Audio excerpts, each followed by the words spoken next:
Hey there, it's Andrea. Before we start today's show, I have a super quick, exciting announcement to share with all of you. For the first time on Time for Coffee, we have a free giveaway to offer you. In honor of the season of giving that we're all immersed in right now, I am so excited to tell you that Time for Coffee has 50 global giving gift cards with $25 already loaded on them to give out to Java junkies between now and Christmas. In case you're not familiar with global giving, it's the largest global crowdfunding community connecting nonprofits, donors, and companies in nearly every country around the world. These gift cards will make wonderful stocking stuffers or thank you gifts or secret Santa presents to give your colleagues or your professors or guidance counselors, your mentors, your mailman. You get the idea. Even that cute guy or girl you want to get to know better, but don't want to give them something romantic, at least not yet. The way these gift cards work is that you can redeem them by going onto the Global Giving website and picking any of the hundreds of different amazing projects Global Giving is featuring in countries around the world. Then your $25 gift card can be used to support any of these projects. And the gift card is non-denominational with a super festive holiday vibe. And all you have to do to win one of these electronic gift cards is to email me at Andrea@time4coffee.org. That's Andrea@time4coffee.org. Just say, hey, I'd love a Global Giving gift card. And the first 50 people to hit me up for one of these gift cards will get it in their email box on Monday, December 17th, giving you plenty of time to figure out who you want to give it to. Thanks so much, everybody. Happy holidays and enjoy the show.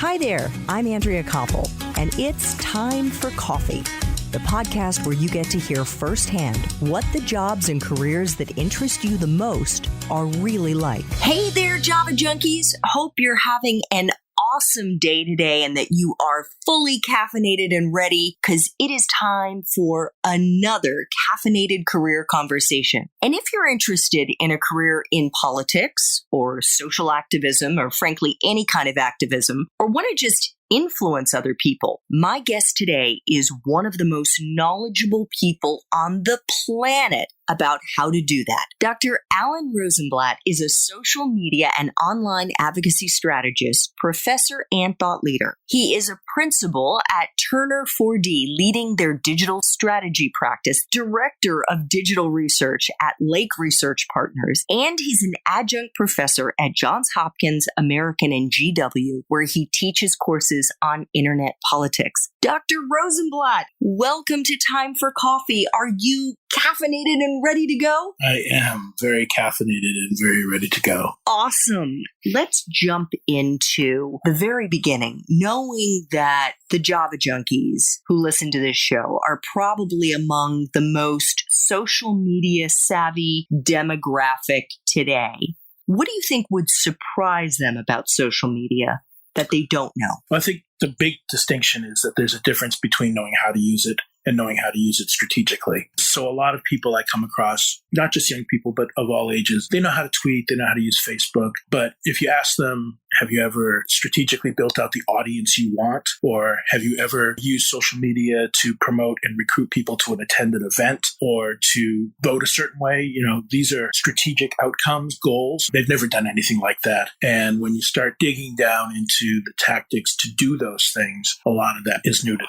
How can they think about the audience that they're cultivating, the followers that they're cultivating? In general, from the perspective of building your audience, it's important to figure out first, well, who do you want in your audience? And then use the various tools that are online, Google, the searches within the social media platforms, but also looking for websites for organizations and people who are doing work in the area that you care about. Find out what their Twitter handles are, follow them, retweet them, engage them in conversations. Each time you do those kinds of things, add them to Twitter lists. Each time you do those kinds of things, you increase the chance that they follow you back. Once they follow you back, you want to even go further and continue to retweet them and engage them in conversation. And and ask questions, answer questions, add value to what they're doing so that you not only get them to be in your audience, but you deepen your relationship with them as a member of your audience, as a member of your community, so that you exchange value. So it's really about that value exchange. So that's sort of the tactical side of that. Once you have them connected on Twitter, where a lot of the influencers are, you can start to focus on connecting with people on Facebook, which is a little different kind of approach. If you're trying to build up these tactical and strategic skills, if you're in school still, join an organization and help organize events, help build out their social media channels, and start to do those kinds of things I described a moment ago for a college organization or for a high school organization, or however old you might be, or if you're already on the job market, if you join an indivisible group, or if you join a local community organization, get involved in that and start practicing. As you build up those skills, you become better and better at them and more marketable in the job market.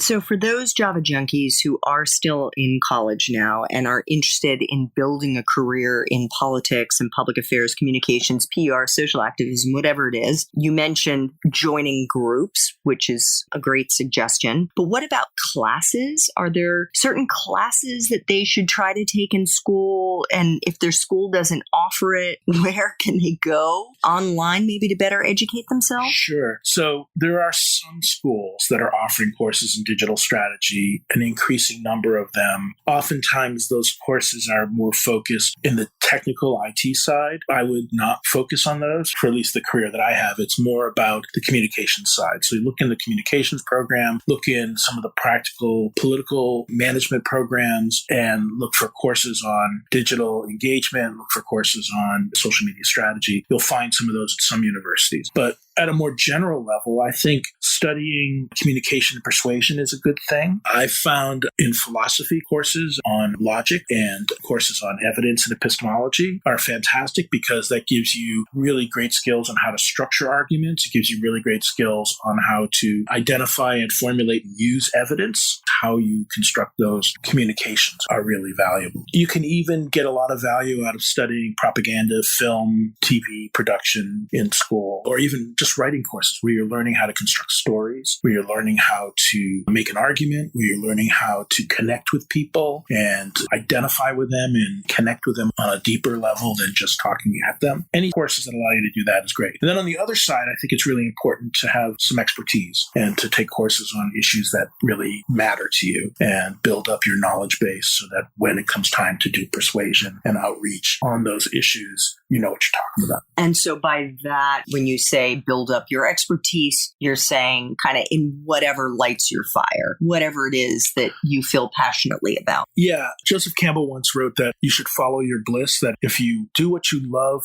for a job, you never have to work a day in your life. I'm a big believer in that. Now, not everybody has the luxury of that kind of career, but if you can make it work, that's great. So when you figure out what matters to you and you build up your expertise in what matters to you, and then you pursue jobs and career in that space, you're doing something that matters to you. And I think it's really a nice way to live your life. I completely agree.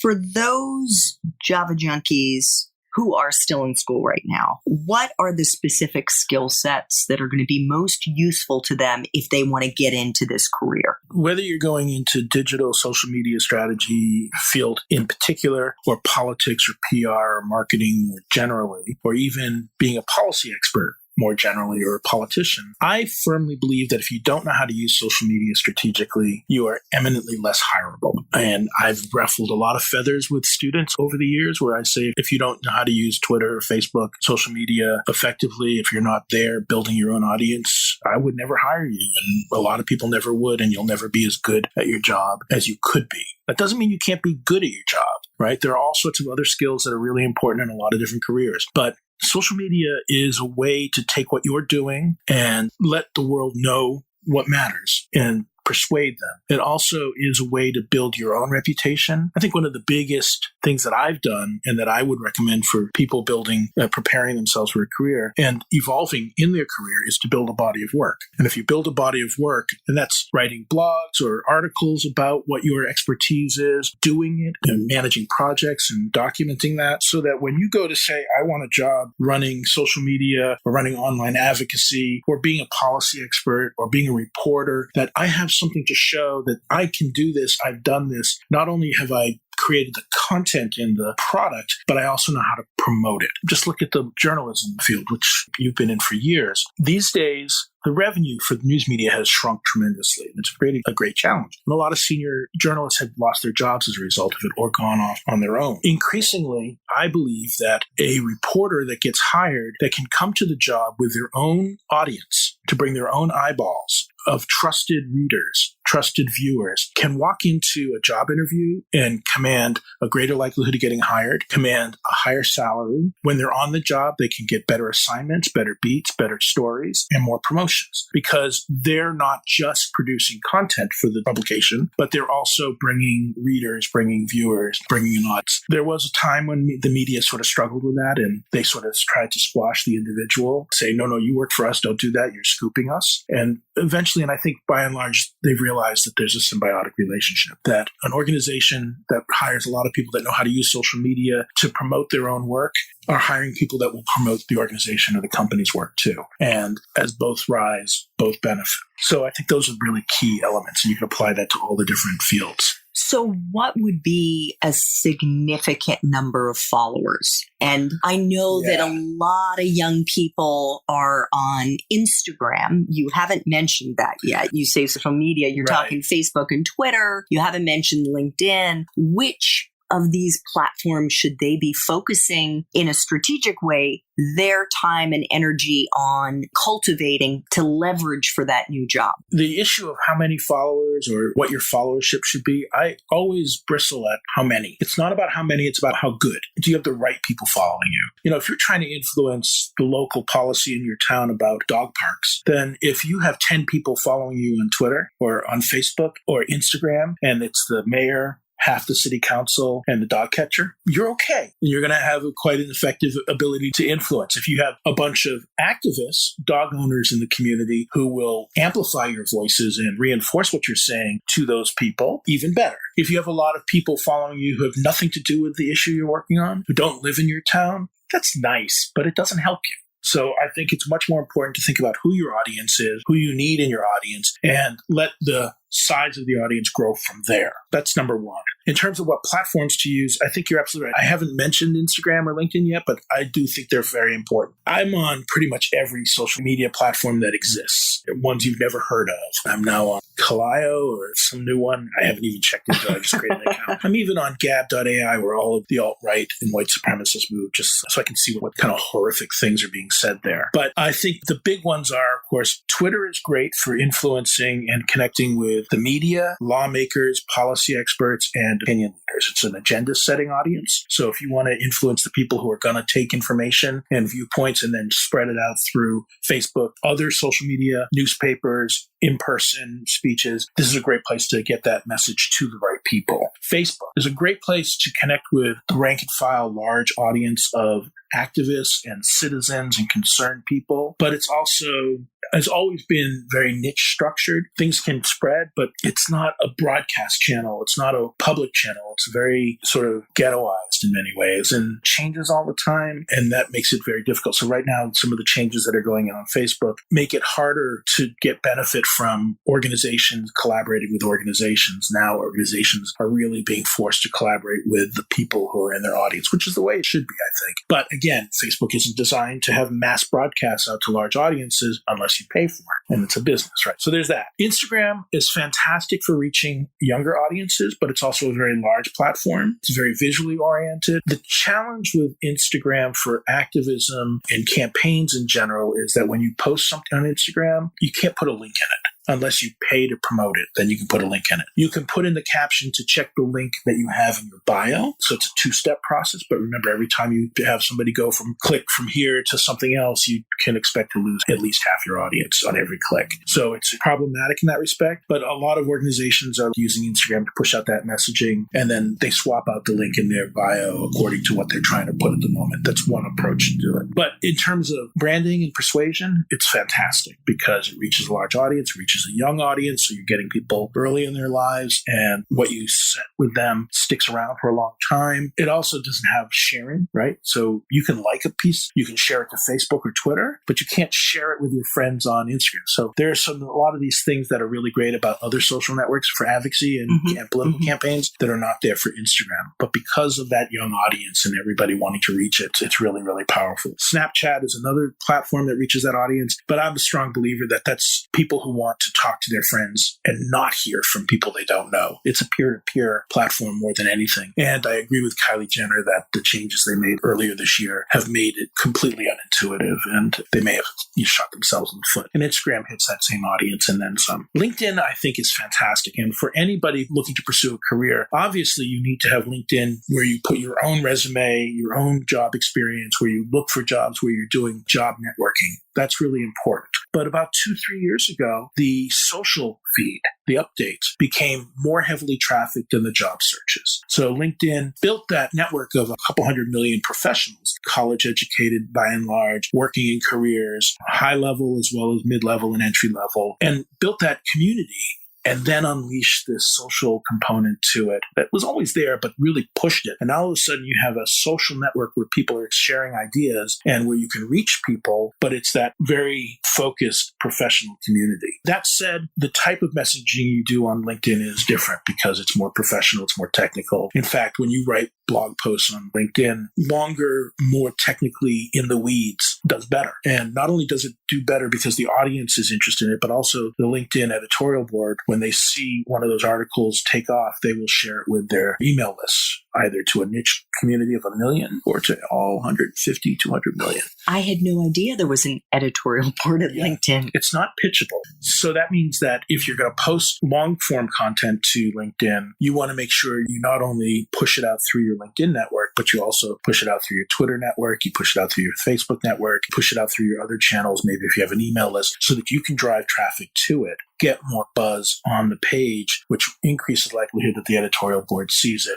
Let me ask you about LinkedIn, because I think for Java junkies in general, that is probably one of the platforms that they are most, I don't want to say uninformed, but they have more questions about how to use it. I know a lot of young people establish LinkedIn profiles, but then don't really do much. And when you're in your early 20s, how can you use it such that you are building your profile in a way that is strategic for the audience that you want to reach? So let's back up a little bit and talk about just general professional networking. We go to networking events, receptions, conferences, meetings. We meet people through work or through these other external events. We exchange business cards, which you should always have a business card. You should exchange them, and you should collect from other people who are in spaces that are either potential clients, potential hires, potential collaborators, or just good people to know for referrals and things like that. You build that network. You also use your email.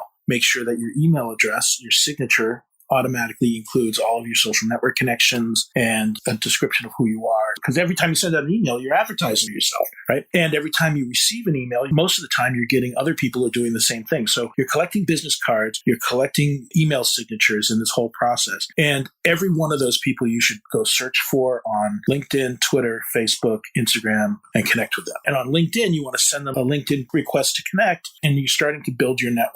When they reply and they confirm, send a little message when you request, send a thank you, a follow-up. If it's somebody you want to have an informational interview with, ask, and they may just say, well, I don't have really time to do that, but if you've got questions, email me. And if you have their email address, you can do that as well. But LinkedIn is sort of that place where they can keep tabs once you've connected with them. Then as you post updates about what's happening in the world in your specialty that you want to comment on, longer form articles that you want, a blog post that you want to write, all of a sudden these people who are in your network on LinkedIn are notified that you've posted something. Not all of them are going to read it, but a lot of them are going to see that you're active. Some of them are going to click through and read it. And then occasionally you'll reach out to them that way. So that's the way to kind of leverage the good resume up on LinkedIn, building a quality network of people that you want to be connected with, and then engaging with them through pushing your content out, reading their content, commenting on their content, and working it that way. If you could spill it over into Facebook, Twitter, or Instagram, depending on who it is you connected with, you're now connecting on multiple channels. There's a whole body of research when we look at persuasion and advertising and politics that multiple channels of connecting with people, delivering your message over multiple channels, engaging with people over multiple channels produces much deeper connections, much more likely that people will interact with you because it's reinforced from multiple channels. Like an echo chamber. Yeah. In advertising, we have this concept called source amnesia. You may see an online ad and then the next day it sort of just flips away. And then the next day you see it on television. You go, I've seen that before.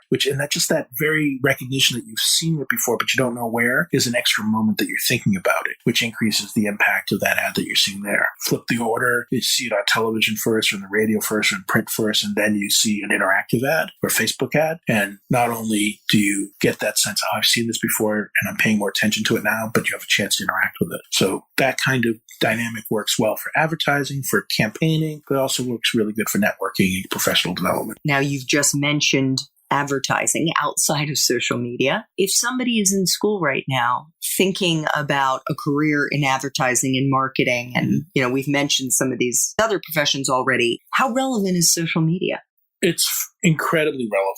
Just looking at the paid proportions and ratios, right now, most organizations, most companies, most campaigns spending 10% of their advertising budget. The good ones are spending 20% of their advertising budget online as opposed to in traditional outlets. Increasingly, we're starting to see, there are a lot of really top-notch political consultants doing advertising, 50% of your budget online as opposed to in traditional senses. The cost per reach is much less. The opportunity for people to interact with your advertising exists online. It does not exist anywhere else. I've been looking at some organizations where they paid some money to build their audience in a very relevant way. So they built a really good audience with advertising to reach them with the right messaging to bring them in. And now that they have this larger audience, they're able to do organic, unpaid posts that dramatically outperform the ones that they pay for. So it's a flow back and forth. Sometimes you pay, sometimes you don't. The goal is to get to the point on social media where you can have huge advertising or reach or message impact and persuasion impact that you don't have to pay for because your audience is sufficiently large. It's a quality audience that you were looking for. It's the right people. They're engaged. They care about your issue. That's why they're in your audience. And so they become these huge amplification chambers instead of echo chambers. There may well be Java junkies who are listening now who aren't interested in building a career in any of the careers that we've mentioned so far. Is the field of digital and social media something they should pay attention to anyway? And how relevant is it to them no matter what field they go into? Well, let's just talk about being an informed citizen. I think that it's truly important to be an informed citizen. And I really am frustrated by a lot of people who are abandoning social media because they think it's a cesspool and that they're not getting the information that they want. And my response to them is you're not filtering. You're not setting up your systems to make it work. So how can you filter? So the most basic and simple way, looking at Twitter, for example, I always go to Twitter because it's this great curation tool. And it's sort of that agenda setter that you can then take information you learn from there and talk on other platforms. I see them always woven together. If you just follow a bunch of people willy-nilly, then your feed or what you see is going to reflect that. I use a tool called TweetDeck, which is owned by Twitter. It was originally a third-party platform, and it's just tweetdeck.com, and you log in with your Twitter account. And you can set up columns there so that you have your messages coming in one column, your direct messages on Twitter, your full timeline in one column, your notifications of people who reply to you, mention you, follow you, like your stuff in one column. But then you can create Twitter lists of specific groups of people, or use Twitter lists that other people have created and put those in columns. And you can set up columns with keyword searches. And so now I have a column that is all focused on a very specific set of search terms. And there may be some junk in there, but on the Twitter list, I can create a Twitter list of experts that I trust on any topic, and that column only has their tweets. I can set up another column of people who tweet about that topic that I think are full of BS and that don't know what they're talking about and pretend that they do, and I can see what they're doing. I can set up columns, or actually what I do is I use the Democratic caucus in the House, the Democratic caucus in the Senate, the Republican caucus in the House, and the Republican caucus in the Senate. They maintain Twitter lists of their own members. And so I have 4 columns in a row on my tweet deck where I can see in real time all the tweets coming from the official accounts of members of Congress. I can set up my own list with their campaign accounts. I could put those next to each other and look at what they're saying in their official account compared to what they're saying in their campaign account. And maybe there's some discrepancies, or maybe it's reinforcing. I can set up lists of journalists that cover a certain beat, or I could use a list that already exists that somebody else has created of journalists that set up certain beats and monitor that. I may start with somebody else's list and start building my own list to filter out the ones that I like the best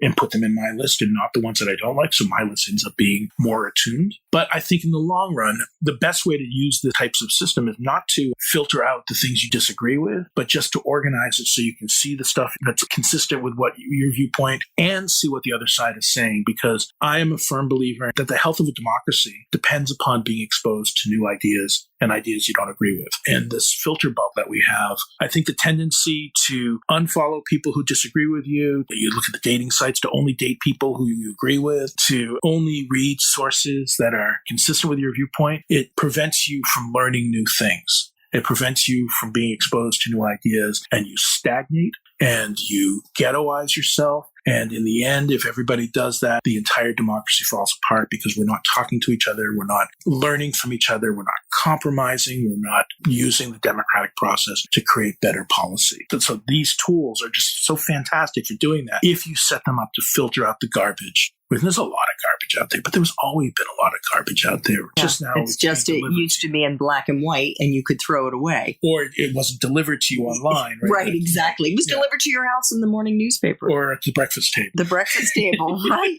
Right. So we are kind of flashing back to the old days here, and Java Junkies should know that Alan, in essence, helped to pioneer many aspects of the digital political strategy sector. And in fact, you taught the world's first college course on this topic way back in 1995, almost 25 years ago. What were you seeing back then, Alan, that led you to believe that this was something important enough that students needed to start studying it? So I'll start by saying I am personally evidence that you don't have to be young to know what you're doing here. That's important, right? A lot of organizations, a lot of campaigns think, oh, social media, I'm going to hire the young person. As I said, they don't always know strategy, and there are a lot of older people that really bring the two things together, number one. So I had done a lot of work in computers through my graduate school and undergraduate. I was familiar with computers because I had office hours and I was doing research using statistical software. And so I learned operating systems and all that kind of stuff. So that was one track in my graduate studies. Another track, my dissertation was on presidential use of television to manipulate public opinion. So I was looking at presidential speeches on TV and whether or not it was able to move substantively public opinion on the topics they were talking about, not just the superficial approval ratings or sentiment. I wanted to go deeper than that. I finished that in the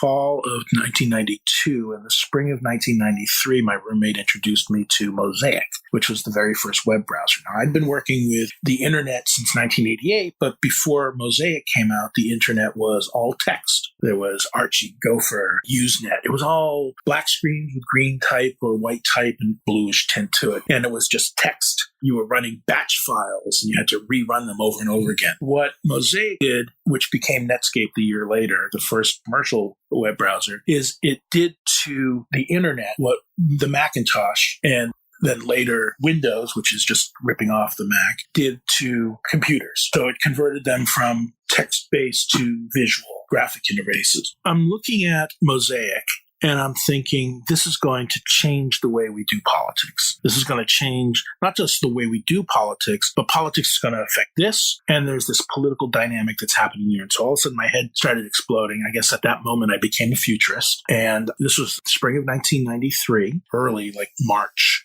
And I was a professor at George Mason at the time, full-time professor. So I had the freedom to pick my own issue area. So this is what I picked. Probably cost me tenure because I didn't write a book, because books took 3 years to publish after they got finished. And that's like 3 lifetimes in the internet, especially back then in terms of the evolution and changes. So I focused on teaching courses on this, doing research on it. I helped launch a streaming media consulting firm in Philadelphia called Media Bureau in like 97, 98, where we were producing streaming media for politics and for news and sports, entertainment, music in order to give our expertise so that we would then parlay that into live streaming content, daily programming from the Democratic and Republican conventions in 2000. We live streamed the first mayoral debate between Sam Katz and Mayor Street, who won the election in Philadelphia. We ended up doing all the webcasting for Mayor Street when he was in office. So we were right at the cutting edge on all this stuff. But the idea was I was seeing from my own research, TV, electronic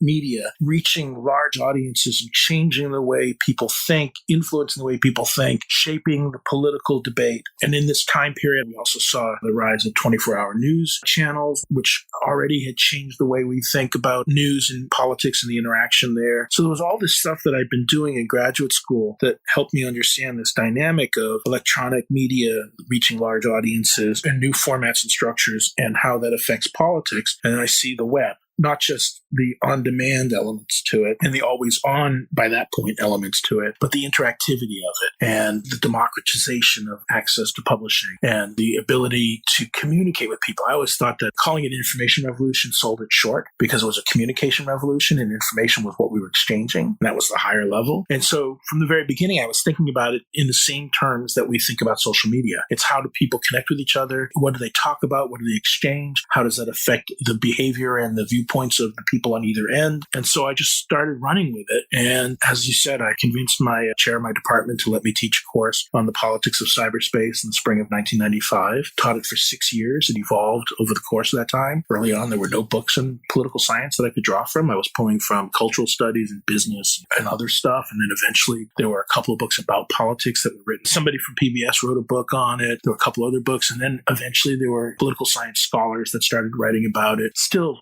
far too few in the political science space are writing about this and building it in. That's how it took off. What about now?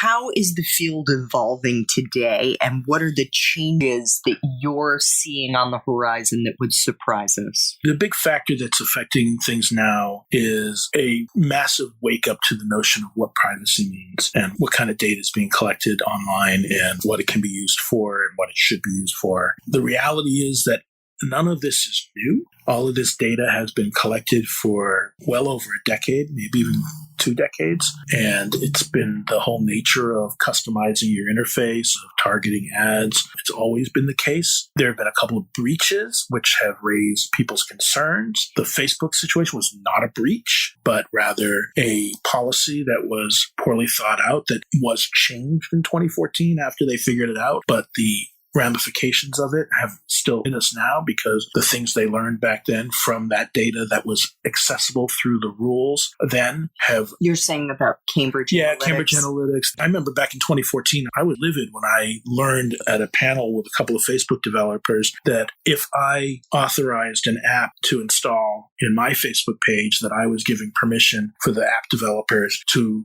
collect information about my friends. And I just, from a political scientist perspective, from a kind of an old school perspective, I go, I don't have the right to give people permission to collect information about people I know. That's not my right. That's their right. And I remember pulling those 2 developers over at the end of this panel and said, how dare you? I mean, this is just wrong. And I'm sure I was one of many voices, plus the realization that the breach was somebody who got that data following the rules, then sold it to Cambridge Analytica and got a job doing it. Facebook, as soon as they figured that out, they shut it down, the access, and they tried to get all that data deleted that was inappropriately shared, but they were naive in taking the word of Cambridge and, oh yeah, we deleted it.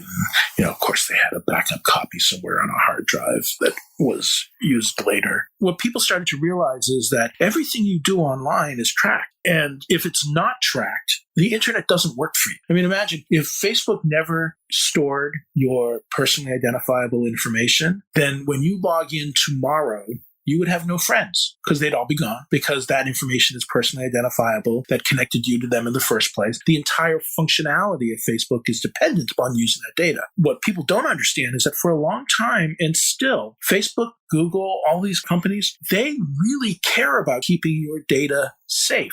It's upsetting to them when there's a breach or when they make a mistake because their ability to sell targeted ads, to make money, their whole business model depends upon maintaining the trust of their user base. And if the trust of their user base is destroyed, their entire revenue source is destroyed. So they never give away personally identifiable information. The whole system is designed so that the only people who can authorize giving away my personal identifiable information is me. I can say yes. Now, is everybody able to know what they're signing off on? No. Some people just don't get that or they don't read the fine print. But is Facebook selling my data? No. And they would never do that. And it would kill them if they did it. But now, because of these other ways in which my data can get out from Facebook, and it is built into Facebook, our trust in Facebook is being eroded nevertheless. And for good reason, but I think more salvageable than if they were just selling it. Alan, let me ask you this.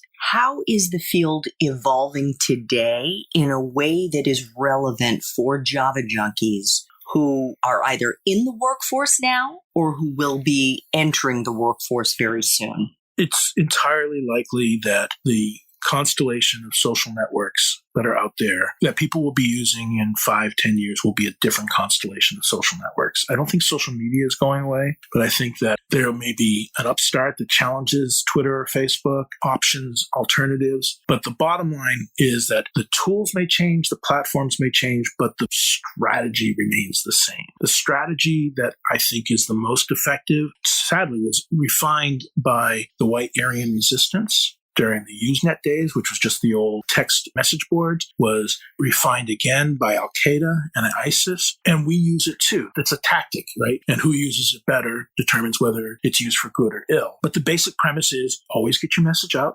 always counter or correct incorrect information that's coming back at you, and identify supporters and contact them off thread outside the larger conversation in order to build your audience, in order to build your network of supporters. I mean, the reality is that that's offline organizing too. That's offline campaigning too. Those basic tenets should be applied no matter what social network emerges, no matter what social network you're using. The tools and tactics may vary because each one has new sets of capabilities, but what you're trying to do is the same.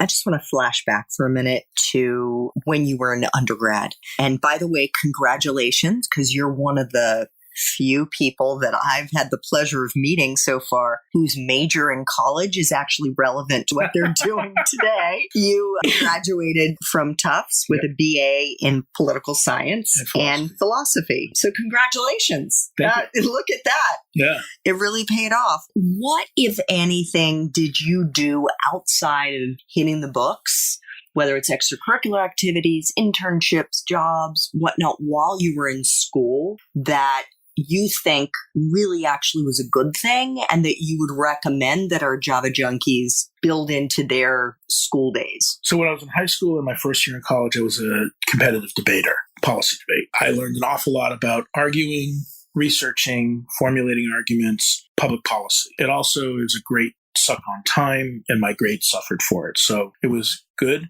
But if you're not a good time manager, it could be detrimental. But it was incredibly valuable for me. Aside from that, I did have a job in the library, cataloging books in the back rooms. So did I. And so I learned about the Library of Congress database, the University of Ohio database, which libraries would use if the Library of Congress hadn't cataloged the book yet as a temporary holder. We have these books. When we get them, before we put them on the shelf, we load them into these databases so that we have this connection and so that they're searchable on the back end. And we're still using card catalogs at that point, but it's so early. All of a sudden, I'm starting to think, oh, we've got this database. We can search. We can find this stuff. And so later on, I was able to really understand the power of digital tools. Early on, it was the replacement of the card catalog with search terminals in the library. But ultimately, I mean, that's what the web is. You know, you can think of the web that every web page is a data record and every URL is its unique identifier, which means that the web literally is a large database. And if you think about it that way, it has all sorts of ripple effects. A friend of mine, Salona Bonewald, developed a project called citability.org. The idea was if you wanted full transparency and searchability for legislative process, every iteration of a bill would get a new URL, and that URL would be time-stamped and sequentially stamped so that you could go to the current version of the bill and look at previous versions just by clicking back or clicking forward. And not only could you see what the bill says and doesn't say, but you could see what changed between this version and the previous version. And that basic, simple concept, which combines this notion that every web page is a data record, every URL is a unique identifier, with the application of the citation citability in the URL for versions of legislation, can really help people understand, reporters, researchers, and citizens, if they want to dive into it and see how the policies evolve. For the record, I just want to say you got more out of your working in the school library than I got out of mine.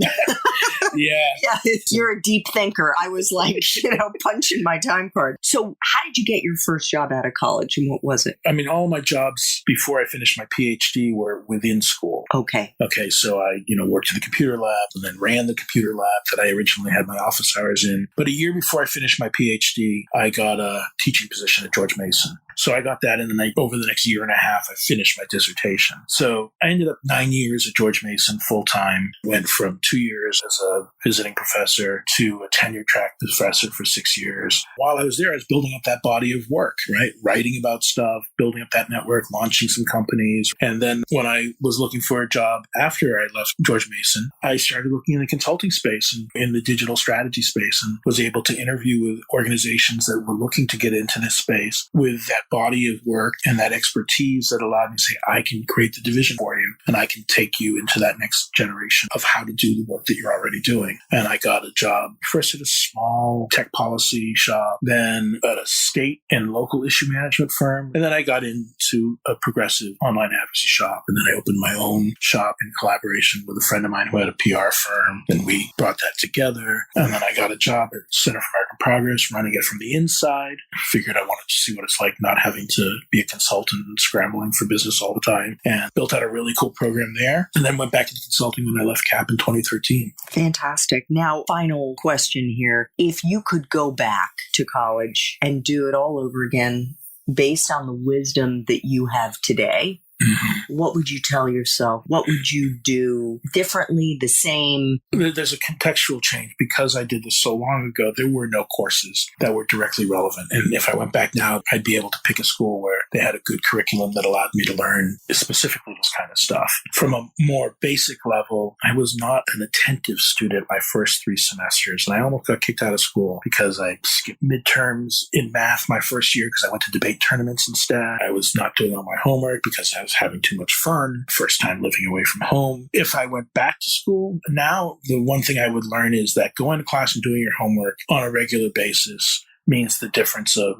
a couple letter grades. So I would probably have buckled down a little quicker. And it's not even buckling down, because just going to class and doing your homework is not over the top work. And I learned that lesson after my 4th semester. I made Dean's List. And I realized 80-90% of life is just showing up. That lesson I learned in the process of going to school, and now I already know it. So I think that's really key. But I think one of the things that I did in undergraduate that I highly recommend to people, and I did it right, even though I may not have gotten the best grades in the first couple of semesters, is when you look at all of my courses, I say about 85% of my courses were a common theme. So, maybe a quarter of my courses were in one major and a quarter were in a second major, but even those were thematically connected on public policy and debate and things like that. But even when I studied science, I studied sociobiology. So I learned how science affects policy and social relationships. So that was related to the whole social science aspect. Even in my electives, I was looking for a general theme. So I came out of school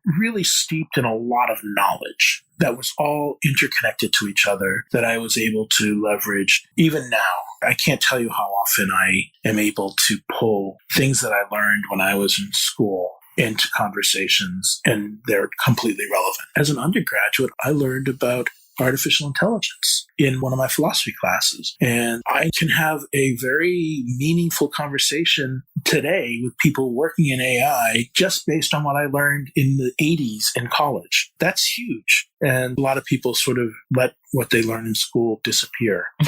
We don't let it. It just happens, Alan. Mere mortals. Well, I think it's just a matter of, again, it's that follow your bliss. Do what you're interested in. Take courses in what you're interested in. You won't forget what you learn. Take courses you're not interested in, you will. And I think that's what I did that I would highly recommend is build a curriculum that is as connected to what you care about as possible. Alan Rosenblatt, thank you so much for making time for coffee with me and the Java Junkie community today. I personally learned a huge amount, and I have no doubt that there are so many listeners who are going to come away thinking about social media in a whole different way. So thank you so much. It's been a pleasure. Thank you for having me. Thanks so much for listening to Time for Coffee, where the professionals in the jobs that most interest you always have time to grab coffee 24/7, no matter where you live. I have one quick favor to ask you. Remember to rate, review, and subscribe to Time for Coffee. Thanks so much.